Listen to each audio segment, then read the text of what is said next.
Concise RDWorks Learning Lab with Russ Sadler. Session 17, Engraving, an overview. Well, here we are. I think we're on session 16.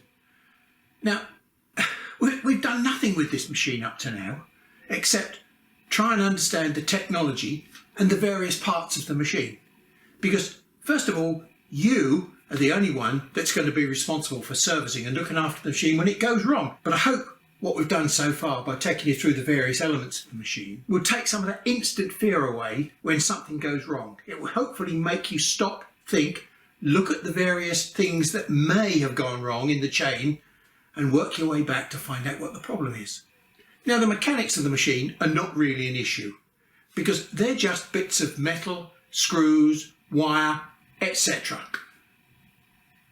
The real problem comes in doing something with the machine. And today we're going to start the doing process. Now, you bought this machine for two reasons. One, to cut materials, and two, to engrave materials. I don't think you really understood just how big